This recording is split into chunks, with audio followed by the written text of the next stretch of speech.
The Princess of Vers, Asylum Vers Alucia, travels to Earth on a diplomatic mission, 15 years after Heaven's fall. Despite discouragement from her close companion, slain Troyard, back on Earth, Inaho Kaizuki lives in the city of Shinawara, a fictitious version of the real-world city of Awara, with his elder sister Yuki.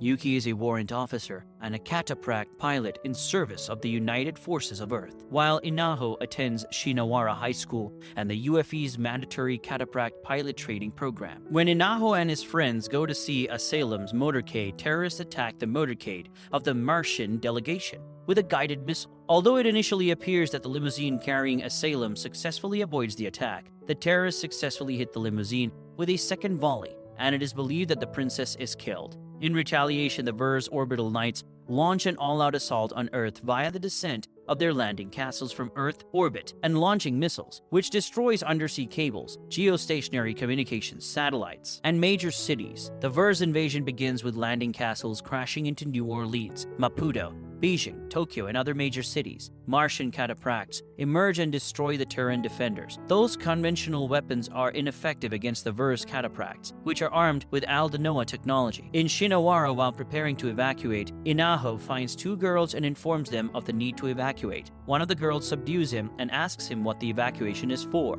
prompting Inaho to inform them of the assassination of Princess Asalem. The girl then reveals to Inaho that Asalem became ill after making planetfall due to the change in gravity, and it was actually a body double that died. Meanwhile, Slain transports Baron Trilram and his cataphract named Nilocaris to Shinawara in a sky carrier while destroying several Terran F-22s. Later, the terrorists who committed the assassination meet up with Baron Trilram and are revealed to be Vers loyalists. They are killed by Baron Trilram to ensure the truth about the false flag operation is never revealed. Riot, the daughter of one of the agents, manages to survive the attack and flees, but is pursued by Trilram. Second Lieutenant Marito's squad engages Trilram, but are defeated with multiple squad members killed in action. Inaho and his friends arrive in an APC that is evacuating civilians and manage to rescue both Riot and Yuki. However, Trilram pursues them in order to silence Riot, and Okisuke is thrown off the vehicle and killed after being absorbed by Nilocaris' shield. After entering a tunnel and evading Trilram, Inaho receives orders from Marito to draw Trilram's catapult away to buy more time for an evacuation. Inaho and his friends find themselves holed up in their high school and orders to distract Trilram, while Marito comes up with a plan to evacuate his students and the civilians. Unsatisfied with being just a distraction, Inaho comes up with a plan to fight back against Trilram and his seemingly impervious machine. The unknown girl and Riot, both feeling some personal responsibility for the situation, volunteer to drive the decoy truck, and the team begins their operation. Meanwhile, Marito, backed by Captain Magbaredga, rallies his crew and rescues the civilians from Inaho's group. While Inaho, Kam, and Inko engage Trilram, Inaho exploits Nilocaris' inability to see without the use of UAVs to bait Trilram toward a bridge over open water. When Trilram finally catches the decoy truck, the unknown girl reveals her true identity as Princess Asalem, distracting him just long enough for Inaho to push Nilocaris off the bridge and strike its weak spot, finishing it off. While Inaho and his comrades regroup and celebrate, Slain and Trilram prepare to escape.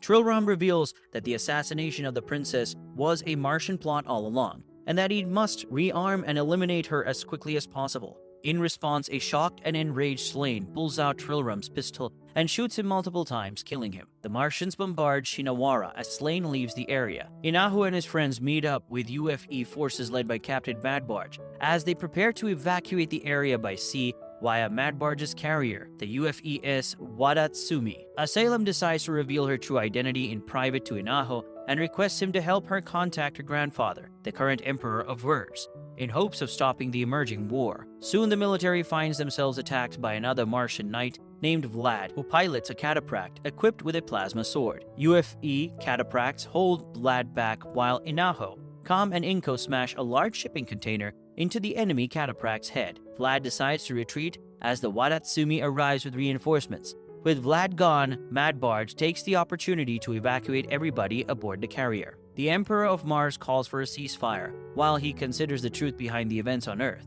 Inaho and his comrades take the moment to rest aboard the Wadatsumi, while Asalem ponders if she should reveal her identity to anyone. Riot disagrees, telling Asalem that doing so will only paint a large target on their backs for the Martian Knights. Vlad returns to his repaired cataphract, now equipped with another plasma sword, looking for a rematch against the Orange Cataphract, which refers to the trainer cataphract unit that ALDNOAH had piloted earlier in combat against Vlad. As he cuts through the carrier's defenses, ALDNOAH rises to the challenge by baiting him into an attack and then rigs his own cataphract to drag Vlad into the ocean, where the intense heat from the cataphract engines and plasma from the sword sparks a steam explosion, killing Vlad.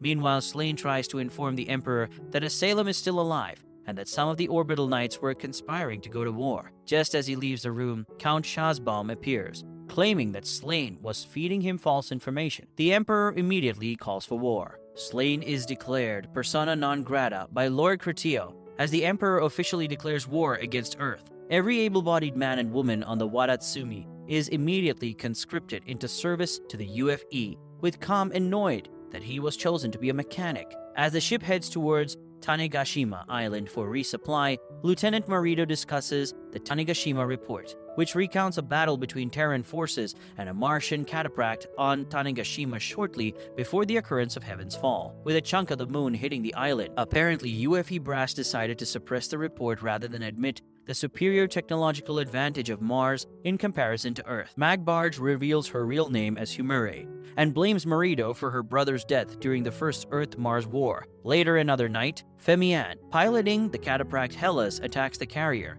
armed with flying arms that are near indestructible. ALDNOAH and his comrades attempt to defend the Wadatsumi, while Marito suffers from another bout of PTSD. ALDNOAH is able to use high-powered rifle rounds to knock the arms off course to prevent damage to the ship, just as he is unable to shoot down the last one. Slane appears in a sky carrier to finish it off. With Slane arriving on the scene, ALDNOAH surmises that he is here to assist them, at least for the time being. With Slane and ALDNOAH cooperating, Hella's flying arms are kept off course and away from the Wadatsumi. During the attack, one of the flying arms hits a cliffside off Tanegashima, revealing a hidden dock within. Knowing that the ship won't last long in the open, Magbarge orders the Wadatsumi to take shelter in the dock and destroys the entrance behind them. The crew then decides to explore the hidden dock and find a secret underground facility holding the remains of the Martian cataphract Marito fought 15 years ago on Tanegashima, called Callian, as well as something else. ALDNOAH, Yuki, and Inko decide to remain outside to continue fighting Femian. Deciding to take the fight directly to her, ALDNOAH boards Slane's craft. She figures out that the flying arms armor is weak at the engines and the palms, and exploits this weakness to destroy all of them. Angered, Femian attempts to ram ALDNOAH and Slane, but is interrupted when the battleship activated by Asylum and piloted by the Wadatsumi crew emerges from Tanegashima. ALDNOAH and Slane shoot down Femian, and Riot finishes her off, destroying the Hellas and killing her. ALDNOAH, after a short exchange with Slane regarding their intentions, shoots him down in the belief that Slane might be planning to exploit the princess. Flashing back to the events of the previous episode, the Wadatsumi crew finds a battleship flying, named the Deucalion, hidden under Tanegashima, constructed with the ALDNOAH drive, extracted from the cataphract of the same name. Asylum reveals her identity to the crew and uses her royal blood to activate the Deucalion's ALDNOAH drive, as ALDNOAH drives can only be activated by individuals related to the Emperor of Mars. With Asylum's identity publicly known, Magbarge agrees to protect Asylum and export her to the UFE HQ in Novosibirsk. Asylum then goes out onto the deck with ALDNOAH, where she marvels when she sees birds for the first time,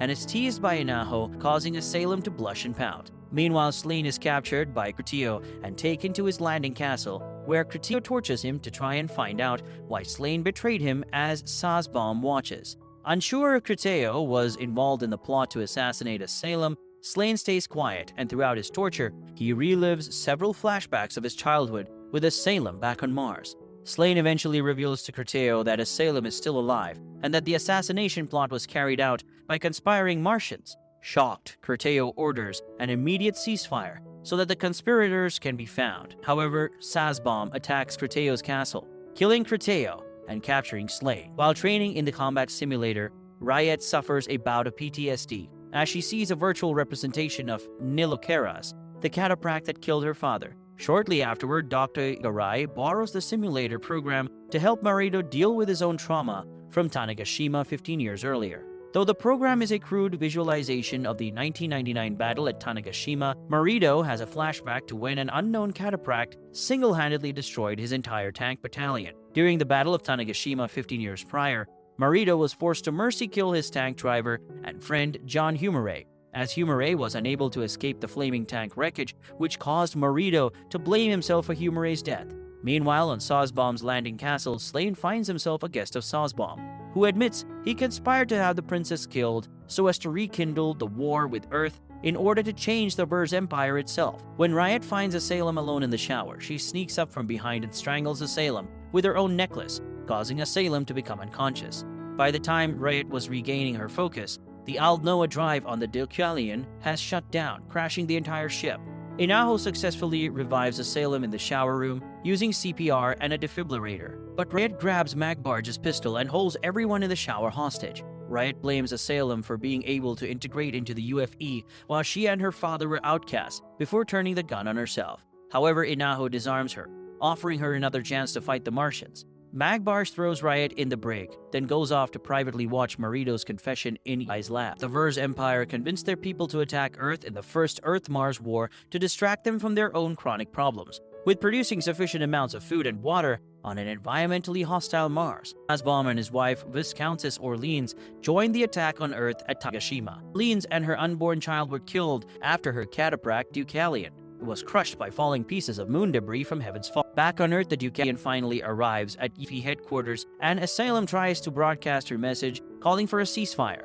However, Sazbom tells Slane that the satellite base on the broken moon is staffed by her allies. Such Asylum's message will never reach Mars. Sazbom then offers Slane two choices: stay and fight with him, or escape to Earth and be treated as an enemy. Sazbom directs his landing castle to land near the UFE headquarters and then uses bunker buster missiles to clear a path for his forces to attack the base and kill Asylum. UFE forces attempt to defend their position, but the Martian cataphracts easily tear through their defensive lines. Asylum proposes that the Deucalion transports her to the landing castle, where she can personally shut off its ALDNOAH drive to cut off Sazbom's forces from their power. Asylum manages to reach Deucalion with some help from Riot, Edel Rito, and the ship shoots its way out of the base. Inaho then formulates a plan to deliver Asylum via a halo jump from the stratosphere. Using unmanned dummy robots as cover from the castle's anti-air defenses, Inaho and his comrades manage to clear a path for Asylum. But before Asylum's cataphract can jump, Sazbom's cataphract Uria appears in the stratosphere and shoots it down with the Deucalion. With the original plan ruined, Magbarge decides to deliver Asylum by ramming the damaged Deucalion itself into the landing castle. The landing castle's ALDNOAH drive themselves. Meanwhile, Inaho takes it upon himself to hold off Sazbom, who reveals that his Dioscuria now possesses all of the abilities of the Cax Inaho had previously. Meanwhile, Slane follows the Deucalion back to the landing castle and boards the Tharsis, hoping to at least be able to fight with auxiliary power.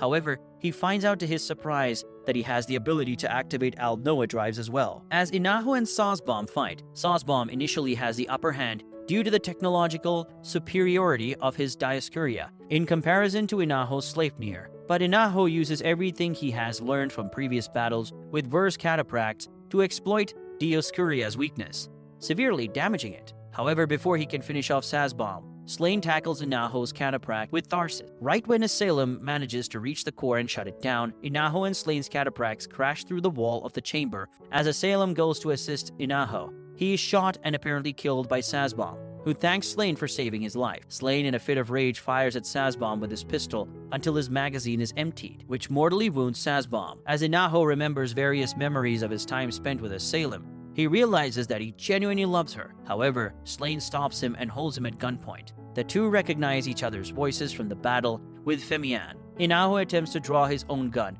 but is shot by Slane in the head. Afterwards, it is said that after the shutdown of Sazbom's landing castle, the attack on the UFE headquarters ended in a complete UFE victory, although at a high cost. Asylum's whereabouts are also stated to be currently unknown. In the final scene, an unknown cataphract is seen to be flying away from the wreckage of the battle.